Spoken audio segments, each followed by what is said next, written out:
Vants Kleksis, Radio Boom FM. Tu man saki, kā tas būs? Es nezinu, atbild. Īsi un sāpīgi.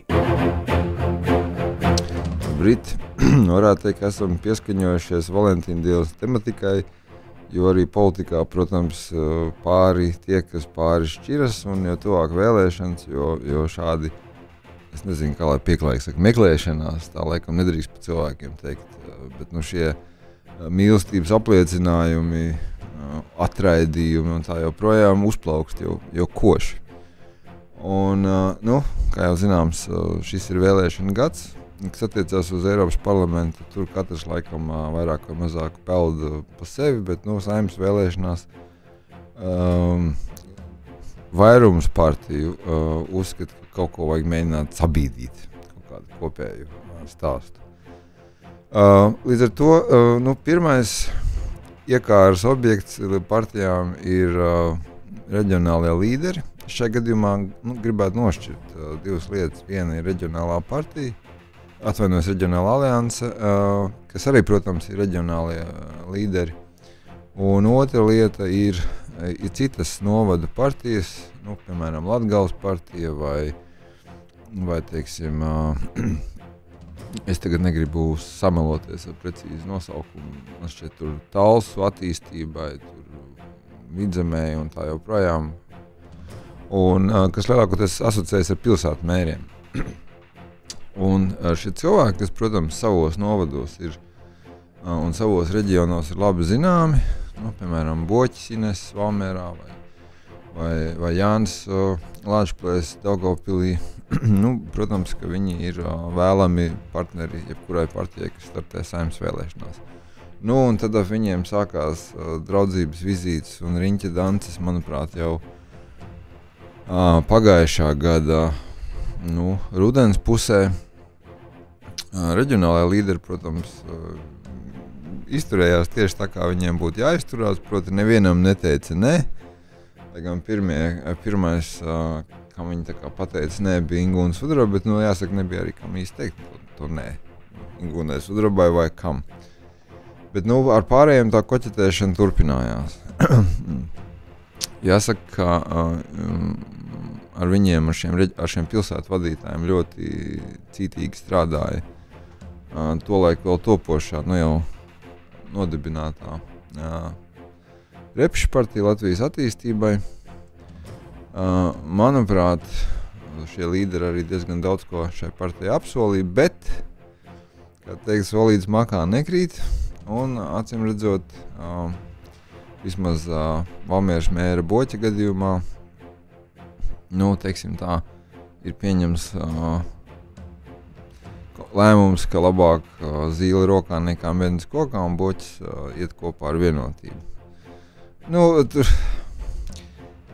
varētu to dažādi traktēt, jo, protams, ka vienotībai šo reģionālo līderu uzrunāšanā ļoti par labu nāk tas, kas šobrīd premjeri ir Straujumi, jo Straujumi, kā pirmkārtām kā bijusī zemkopības ministre, pirms tam arī kā pašvaldību lietu ministrijas valsts sekretāra, protams, šos reģionālos līderus zina daudz labāk nekā varbūt un spēja labāk ar viņiem komunicēt, nekā to varētu darīt Valdis Dombrovskis. Lielais jautājums īstenībā ir, nevis jautājums, bet tāda intriga ir par to, kas notiek ar Lāčplēsi, ar Latgales partiju. Jo lēmumu šī partija nav pieņēmusi, un tas ir mazliet varbūt tā intriģējoši tā iemesla dēļ, ka Lāčplēs savulaik tika definēts kā tāda vienotības lielā cerība Latgalē. Viņš bija Saeimas deputāts, vienotības frakcijā bija, nebūdams vienotības partijas biedrs. Acīm redzot, kaut kādā brīdī tomēr, tādi ceļi ir šķīrušies, jo Latgales partijai bija kongress, arī notika vadības pārvēlēšana, Lāčplēša kungs tagad ir pilntiesīgs šīs partijas līderis. Un viņš joprojām tad attiecībā uz vienotību vairāk tā kā nē, nekā jā. Tas ir patiesībā tāds interesants jautājums, ja ņem vērā, ka šī Latgales partija tiešām reprezentē vairāk vai mazāk tādus to latviešu daļu Latgalē. Proti, tur, protams, ir saskaņas centrs spēcīgs un tā, bet Latgales partija tur ir virkne pašvaldību. Tad jautājums, kāpēc šiem Latgales latviešu daļai vienotība tomēr īsti laikam nav tīkama. Es pieļauju, ka tas varētu būt viens no iemesliem varētu būt tas, ka gadiem ilgi runāts par Latgales attīstību, par lielāku līdzekļu novirzīšanu Latgalē. Un faktiski nekas nenotika līdz tam brīdim, kamēr par pašvaldību ministru kļūst Sprūčs no Reformu partijas. Sprūčs vispār prom no politikas, tāpēc atsimdzot latgaliešiem ir zinām cēmi uz vienotību. Ar ko viņi ies kopā, tas jau savukārt ir cits jautājums. Reģionālo partiju vēl, kas tagad jauca, ka reģionāla aliansi mēs vēl parunāsim, bet, protams, šī grupēšanās notiek arī, teiksim tā, Rīgas partija ietvaros. Un te ir tas, ja tā var teikt, intriga par to, kur un kā aiziet Reformu partijas cilvēki. Jo tas, kas kas ir izskanējis, ir tas, ka kaut kādu vienošanos mēģina panākt Reformu partija un vienotība, veidojot kopīgu sarakstu UTP, UJP. Kā tur veiksies, grūti spriest, jo, kā teikt, ambīcijas ir lielas abās pusēs un gribētāji, protams, saglabāt krēslu Saeimā arī ir gana. Bet, kā jau arī šeit vairāk kārtīgi esmu teicis, ne visi Reformu partijas biedri ir tā deg vēlmē iekļauties vienotībā. Un te parādās spēlētājs, kas patiesībā ir tāds galīgi melnais zirdziņš bijis un joprojām ir. Tas ir pagaidām biedrība, demokrātiskie patrioti, kas vairāk kārtīgi ir pieteikuši sevi, ka tā taps par partiju. Vēl par partiju nav tā pusi, bet, visticamākais, ka taps. Es pieļauju, ka 99,1% cilvēku nav nemaz īsti dzirdējuši par šādu biedrību demokrātiskie patrioti. Jāsaka, tur ir varbūt tāda, kas varbūt tā kā labāki dzirdēti. Tas ir pirmkārtām bijušais tieslietu ministrs Bordāns.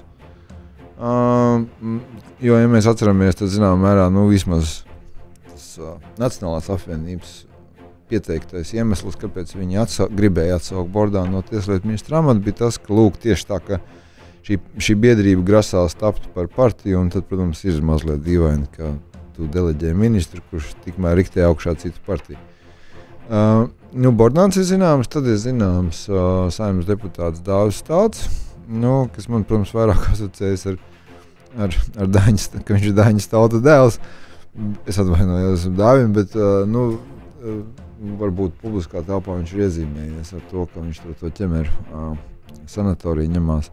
Un tad vēl trešais, ko varbūt cilvēki dzirdējuši, mums bija savulaik Rīgas domē tāds Jānis Mārtiņš Škuja deputāts un tā. Un tas principā tā kā iezīmējušies šī biedrība ir. Un es vēlreiz saku Reformu partijai, pilnīgi tiem cilvēkiem, kas negrib iet uz vienotību, kaut kādu savu jaunu vēl Reformu partiju .2 taisīt ir bezjēdzīgi. Tad ļoti iespējams, ka šie neapmierināti aizies uz šiem demokrātiskiem patriotiem, kuri ir tādi, man godīgi sakot, projām grūti noformulēt viņu to nostāju. Viņi tā kā nevar būt tik nacionāli kā Nacionāla apvienība, tā kā tādi mīkstāki šajos jautājumos. Te pašā laikā, ko mēs labi redzam, tad Bordāns ir spēcīgi izvirzījis šo karogu cīņu pret, cīņa pār tiesiskumu un cīņa pret sliktajiem. Tāds Reformu partija 2 atkal, ja mēs atceramies oligarhi. Tāpēc tur kaut kāda loģika iekšēji ir, un, protams, ka šāda kustība, ja šī demokrātiskie patrioti pastiprinās ar cilvēkiem no Reformu partijas, protams, tā visnepatīkamākā ir Nacionālajai apvienībai, jo, tad, kā lai pasaka, tas nav pārmetums, bet, protams, ka visas partijas cenšas drusku, tā kā, monopolizēt kaut kādas jautājumus un kaut kādu savu vēlētāju. Nacionālā flangā, Nacionālā apvienība tāda ir bijusi. Protams, ja tur parādās vēl viens, turklāt nevis kaut kas pilnīgi tāds margināls, bet kaut cik cienījams, kas turklāt rūpīgi daudza Nacionāla apvienība par visiem šiem maksātnespējas stāstiem, administratoru un tā joprojām. Nu, tas ir nacionāļiem diezgan nepatīkami. Un es esmu dzirdējis arī tādas teorijas, kas, protams, mazliet velk uz sazvērstības teorijām, bet tomēr, ka šo demokrātisko patriotu tādu veidošanos un attīstību, teiksim, diplomātiski tā ļoti labi nodara vienotībai. Tāpēc, ka tu, teiksim, tā pabojāt nervus potenciāliem partneriem nacionāļiem, atbalstot šādu nacionāļi 2 variantu, tas vienotībai gluži labi dara. Vai tas tā ir, es nezinu, bet katrā gadījumā tas arī viena politisks spēks, kas, es domāju, tuvākā mēneša 2 laikā iezīmēsies. Pants Kleksis, Radio Boom FM. Tu man saki, kā tas būs? Es nezinu, atbild. Īsi un sāpīgi.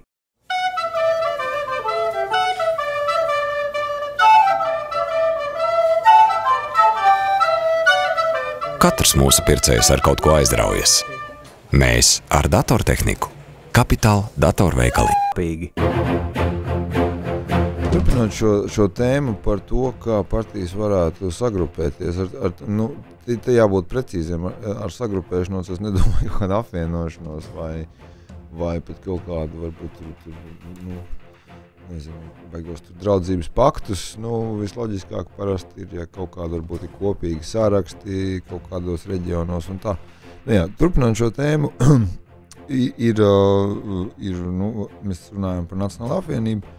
Protams, ka arī Nacionāla apvienība skatās arī, kā teiksim, neguļ un skatās, ar ko tā varētu ciešāk sadarboties ceļā uz Saimu.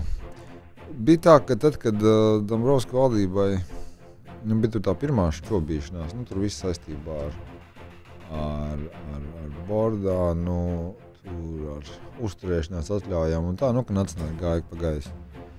Tad bija tāda, teiksim, dažas epizodes, kad Nacionāla apvienība drusku sačupojās ar zaļiem zemniekiem, un, kas tajā laikā bija opozīcijā. Un, aptuveni tā, ka lai drošinājās pret vienotību. Tādēļ, protams, kaut kur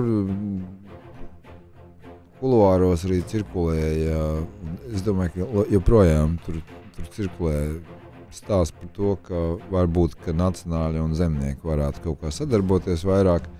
Ja, tur it kā arī nebūtu pretrunas, zemnieki jau ieziņa, kā ar Ļūmaņa partiju un UTP, UJP, tur kādas problēmas.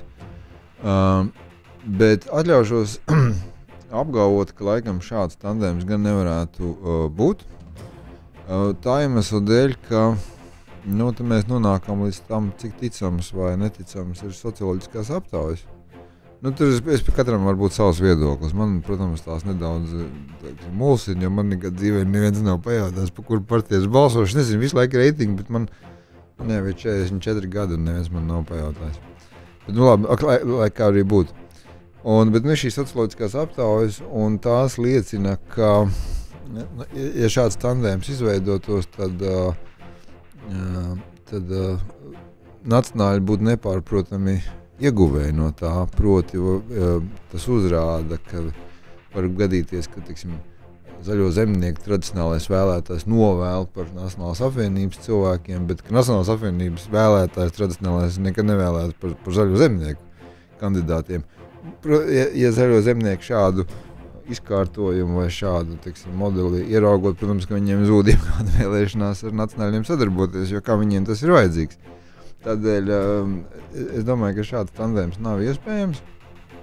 Cita lieta, ka ir iespējams, man ir grūti pateikt, vai tas rezultēsies vai nē, ir iespējams tandēms starp Nacionālo apvienību un jau manas pieminēto reģionālo aliansi. Teiksim tā, ir arī jāsaprot, ka bieži vien politikā lietas notiek nevis ar kaut kādu ļoti, varbūt, ilgstošu vēsturi, izsvērtu pārdomām un tā joprojām, bet vienkārši tāpēc, ka nav citu variantu. Nav labāku variantu.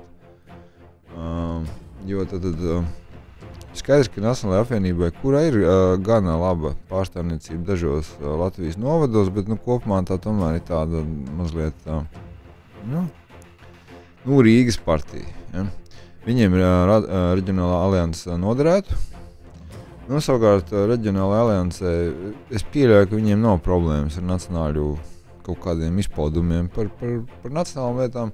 Reģionālā aliansē savukārt varbūt ļoti noderētu tas, ka teiksim tā, viņiem pašiem varbūt nav tik atpazīstami līderi, kādi ir nacionāļiem. Un ir jau arī tā, ka reģionāla alianse, tur Ences kungs un visi pārējie, viņi ir tā kā ilgi, tātad atgādināšu, ka laikam tas stimuls bija labi rezultāti pašvaldību vēlēšanās. Ja viņi tajā brīdī pateica, vispār mēs esam izdomājuši, ka mums ir laiks arī iet uz Saeimu, tad viņi to arī nevar bezgalīgi atlikt, un tāpēc kaut kā tas ir jāveic. Un tad, ja paskatās, ar ko viņi kopā var iet, ar vienotību viņi neies, labi, atkal saprotam iemeslu dēļ, ja faktiski viņi arī ir pašvaldību vēlēšanās, šie cilvēki pozicionējās tieši kā mēs, reģionāļi, pret varas partiju vienotību. Zaļiem zemniekiem tur galīgi nekas, tas ir bezjēdzīgi, tie tieši konkurenti, un saskaņa atkrīt. Citiem vārdiem sakot, tur diezgan tālu viss sanāk loģiski. Vai šāds tandēms izveidosies, atgādināšu, Nacionālā apvienība, reģionāla alianse, man ir grūti pateikt, bet tas varētu tā kā notikt. Protams, ka visā šajā stāstā mazliet komiski izskatās, tad, ja mēs runājam, turpinām mazliet tādu, tādu draiskas alūzijas par Valentīna dienu un par to izvēlēšanos. Protams, ka Saskaņas centram šobrīd ir tāda, viņš var izvēlēties, jo ir jau aprasts laulātais draugs Andra Amerika partijas izskatā. Arī, kā labi zinām, Šleserkungs ir savu partiju, pēc ko viņš nav izveidojis, viņš to ir draudzīgi pārņēmis. Tas ir normāls žanrs, nav ko mocīties, labāk paņemt šo vienot Latvijai, kāds to ir dzirdējis tādu partiju. Un tagad sanāk tā, ka Saskaņas centram būs, ja mēs turpinām, varbūt ne visai korekti, bet tomēr šo priekšstatu, ka Saskaņas centrs ir tāds, kā pasaka, neteiksim, ka Krieva partija, bet tomēr, tad tagad ir divi precinieki, stingri precinieki no Latviešu partiju puses, tad Amerikas, kas tā kā jau ir aprobēts lielums, bet Šlesers jau var Ušakovs, atceraties, kā viņš tur smuka, viņi izrunājās vēl savulaik Rīgas domē par gaļiņām, lietoja mātes vārdus, tā kā tie jau var cilvēki viens otru labi pazīst. Viss sakot, tai pašā laikā, jūs saprotat, ka izskatītos diezgan jocīgi, ja Saskaņas centram būtu tāda daudzsievība vai daudzvīrība, ka viņi startētu vienlaicīgi ar Ameriku un ar Šleseru. Ja? Tas tā tiešām izskatītos amizanti. Tādēļ tur būs samērā interesanti. Es saprotu, ka lielai daļai cilvēki šie kungi izraisa tikai varbūt zooloģisku naidu, un tāpēc viņi pa viņiem neko negrib dzirdēt. Bet no tāda politikas viedokļa tas protams, ir samērā interesanti, ka visiem baigi gribās, bet tikai politikā, bet tad ir jāgrūstās. Ja. Es pieskāros vēl tam, ka, protams, ka vienotība, kā pieredzējis varas partija, teiksim tā, māk spēlēt, un es to teicu kontekstā ar to, ka šī iespējamā partija, jaunā demokrātiskie patrioti, ka tā, protams, vienotība nāks pa labu, kā tāds, tāds nepatīkams konkurents nacionāļiem. Protams, ka vienotība māk arī spēlēt citādās formās. Ja jūs esat ievērojuši, tad vienotība laiku pa laikam attīsta tādu tēzi. Tas ir tāds, kā no mana žanra. Es neko neesmu teicis, bet, tāds mājiens dod. Ja mājieni tiek doti, ka kā tad redz tā ir, ka nacionāļiem Rīgas domē gluži labi saskana ar Saskaņas centru, un lūk, jaunais pašvaldību ministrs, kas ir no Nacionālās apvienības, Einārs Cilīnskis, gluži labi tā kā tur spēja sarunāties ar Nilu Ušakovu, un tāda mājieni par to, ka nacionāļi īstenībā tas pretruns ar Saskaņas centru nav nemaz tik liels. Es tur netaisos vispār šito tēmu komentēt, tāpēc, ka tā ir dumja. Bet un tas ir šādas aizdomas ir nepamatots. Bet tas, ka tas tiek izspēlēts, principā tas ir diezgan neatļauts paņēmiens, jo tā nevajag īpaši. Pat tie tavi konkurenti, tādu pilnīgi latviski sakot tuftu laist. Bet tas, ka tas tiek intensīvi darīts, tas jums tā vienotība nepaļaujās uz labiem rezultātiem, a priori, ka tāda būs vēlēšanās. Nesmaudē nekādas līdzekļus, kā jau es teicu, spino, kā tagad mūsdienās smalki saka. Un, kāpēc nē? No vienotības viedokļa tas ir saprotams, bet tikai savukārt cilvēkiem, kas seko līdzi, kurš varbūt tiešām kādā brīdī dara bažīgu šādu mājienu par nacionāļu un saskaņas iespējamu tuvināšanos. Es gribētu teikt, ka tā arī tas jāuztver kā politiskās cīņas, kā tāda spina elements. Bet, lai nebūtu viss tik ārkārtīgi nopietni, tad es noslēgumā gribēju vienkārši izstāstīt par Lemdotu Straujums. Vienu debiju mēdījos vienkārši iznāca būt klāt. Proti, man liekas, ka Straujums kundze, un tas ir tāda lieta, ko nozīmē valodas zināšanas. Man liekas, ka Straujums kundze labāk zina krievu valodu. Un tam mums iegadījās kopā būt vienā televīzijas raidījumā, kur darba valoda bija krievu valoda. Un, tur, protams, kā jau krievu auditorijai, tur svarīgākais jautājumi varbūt ir skolas ar krievu apmācību valodu un tā. Un ir tā, ka krieviski nesaka nacionālnie minoriteti. Ir nacmenšinstva, nacionālnie menšinstva. Minoriteti, tas krieviem, viņiem tas ir pavisam citā. Mēs sakam nacionālas minoritātes. Un krievi saka nacionālnie menšinstva, un attiecīgi varianti. Un es skatos, ka tiem krieviem un tā Straujuma tik to minoriķeti, un tiem krieviem tās sejas paliek ar vien tādas drūmākas un drūmākas, jo kaut kā viņiem tas griež ausī. Citiem vārdiem sakot, es domāju, tagad priekšvēlēšana laikā politiķi arī, protams, skraidīs pa visām studijām un visiem medijiem un nevairīsies arī runāt krievu valodā. Es ieteiktu baigi pārdomāt, vai tu pareizi runā. Bet, protams, bet par to pareizo runāšanu es tomēr nevaru arī šonadēļ bija regulārs. Ir Lemberga kungam izpausmes. Un viņš tur atbild uz jautājumiem Ventspils LV. Un man ļoti patika, tas ir cilvēks, kurš nelien pēc vārda kabatā. Tie videoklipi redzami Ventspils.lv. Otrās daļas, pašās beigās jautājums par basketbolu. Un tur ir runa par kaut kādu viesspēlētāju leģionāru. Un Lembergs tā saka, tas melnais. Lembergs tā var runāt tikai Latvijā. Cerot, ka to neviens nedzirdēs. Ja jūs Amerikā kaut ko tādu pateikt, tad būtu diezgan ilga skaidrošanās, kas tie par rasistiskiem izteicieniem. Tas tur melnais. Ja? Tā kā politiķi, viņi, protams, ir dzīvi cilvēki, un viņi runā kā runā. No malas tas izstāsta dažkārt īpatnēji. Paldies! Pants Kleksis, Radio Boom FM. Tu man saki, kā tas būs? Es nezinu, Īsi un sāpīgi.